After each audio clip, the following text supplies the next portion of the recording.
right? Let's get some bacon on there. Are you flirting with me? I am, and some fresh cracked pepper. Bingo. Oh my God. I salted this thing ahead of time. Once again, you can go up to 24 hours. Now what's happening is that the salt is breaking down into the meat. It's breaking down some of the meat. It's seasoning the meat from the inside, bringing the moisture to the exterior, and then it's going back inside the meat. It's diffusion, right?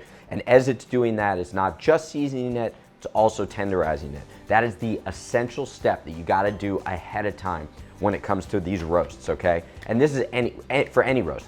You don't have to use the rib. You can use a round eye roast, you can use a chuck roast, you can use a strip, you can use a tenderloin. The same technique applies across all those different cuts of meat.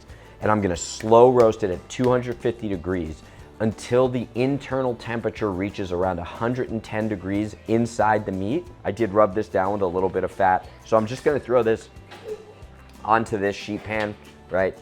Because I wanna have that convection underneath it. Otherwise, the bottom's gonna actually start to sear where it touches the pan, and it's gonna actually cook it longer. Okay, here we go, we're going in, we're going in.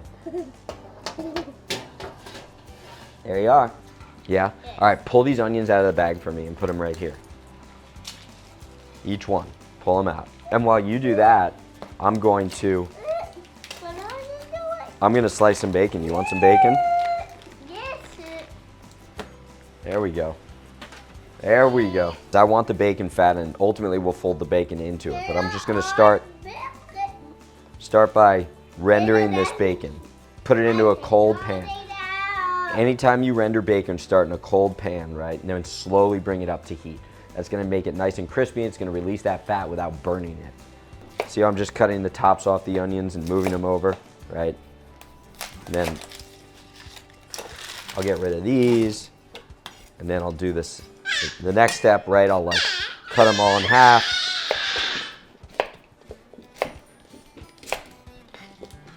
Then the next step, I'll move them back over to the left. I'll peel them all. Put all these in my bowl here. Another little edge on the knife, and this would technically be a julienne, because then we're going to caramelize these onions. Oh, look who decided to show up. Mama. Look who decided to show up. Whew, thank God I got my sous chef here. I'm back. I got my assistant. I am back. I've got my prep cook. I am your dishwasher. Got my dishwasher here. We got a prime rib in the oven. This is going to be for caramelized onion marmalade. We're just rendering out all this bacon right now. When it gets crispy, we're gonna pull the bacon bits out. We're gonna leave the fat in there. We're gonna caramelize the onions that James and I just cut. James helped me break them down. Okay, so I talked about flavoring the rib. We're gonna do this. We did the salt, then we're doing Are we doing the an herb butter? We're doing the slow roast. Now we're just gonna make a really quick herb butter that we're gonna add to the rib when we blast it. Because we're almost at the blasting stage. A little bit more, a little bit more. Like that? A little bit more. A little bit more. There we go. That's good. Okay. That is good. Perfecto. Now we gotta add some herbs. James, you wanna pick some herbs, buddy? What? Probably shouldn't teach him to start picking oregano. That could very quickly turn into some other California herb. Okay, so that's good on the herbs there. So we're doing fresh oregano, fresh thyme, do some chives in there. Okay. Thinking I'm gonna do like a dash of Dijon mustard. There we go. Okay. I'm gonna slice the chives. Perfect. We're just gonna throw this in here. No stems. Get that stem out of there. There we go. There we go. Get that stem out of there. Get the chives, and then Okay. we can get a little bit of Dijon mustard. Dijon mustard. Grab some Worcestershire. Babe, I don't know if we have any. Worcestershire. Then grab fish sauce.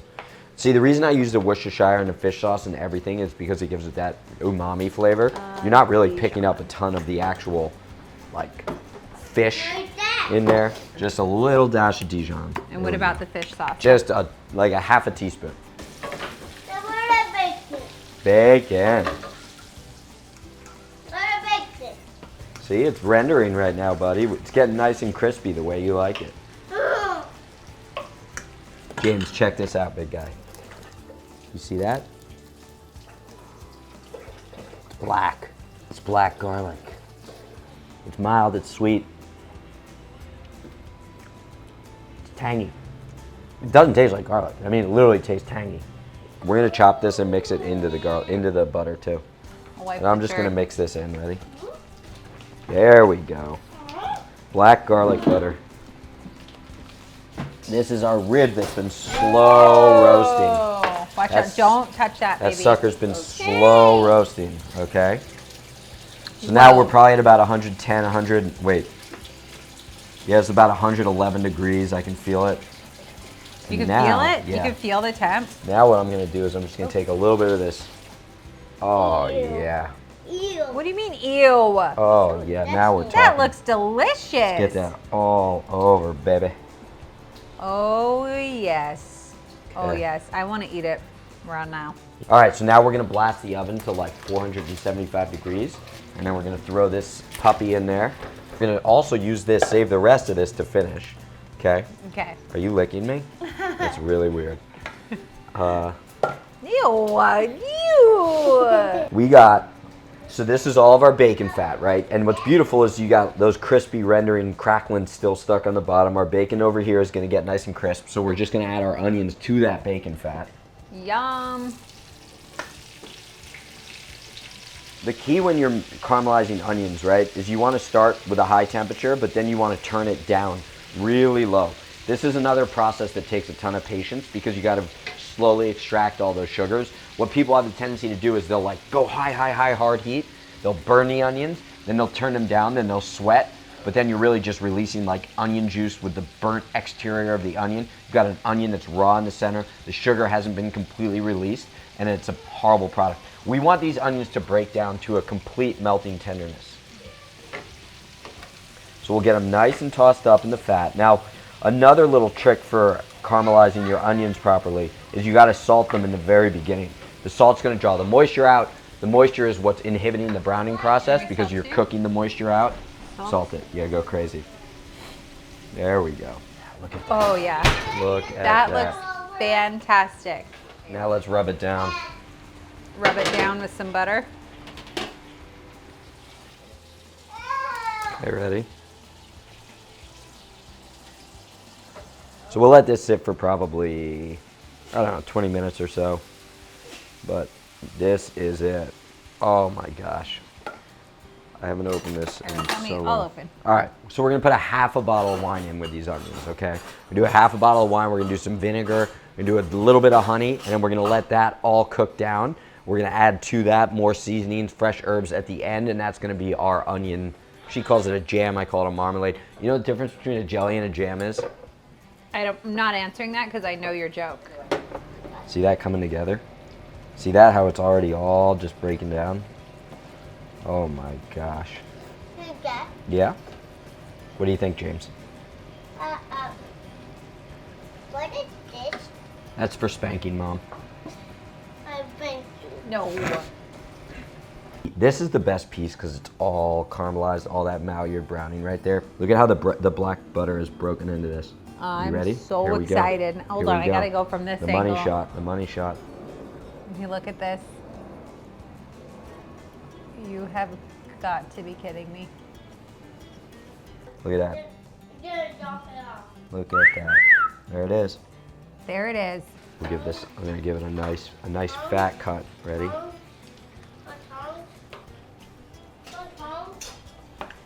Oh my God. I'm so excited. There it is. Okay. There's the prime rib cut we've all been waiting for right there. Let's go Oh. ahead. Let's just like plate this sucker. I'm gonna take some of this butter. Okay, I'm gonna throw it in there. I'm gonna mount that butter. Just break it up with a fork, right? Get that all beautiful. Oh my gosh. Let's do a little bit more salt in there too. Right on the edge there, right? So we don't want to ruin that meat. We'll just let it kind of fall off. Okay. Oh my gosh, I'm so hungry. We'll do another dollop, Here, go. another little dollop on top so it melts in. Woo. Okay. Oh, thank you. Finish this right here with some fresh herbs. And a little touch of bacon on there, right? Let's get some bacon on there. On Are the you plate. flirting with me? I am. And some fresh cracked pepper. Bingo. Oh my. There There you My go. God. Here, Here, But baby, you take a bite. see how even it is end to end? That's exactly what we're looking for. That is the beaut right there. I am just overwhelmed by this, but This is so good, you guys. we're gonna let the beef tallow go for 2 or 3 more hours. And then we're gonna strain it, and then we're gonna actually cool it, and then we're gonna boil it again. So we'll continue on that one for the next episode. But I hope that in this short period of time, you've learned how to create some amazing dishes for your Halloween. Halloween, holidays. I did that on purpose. Yay!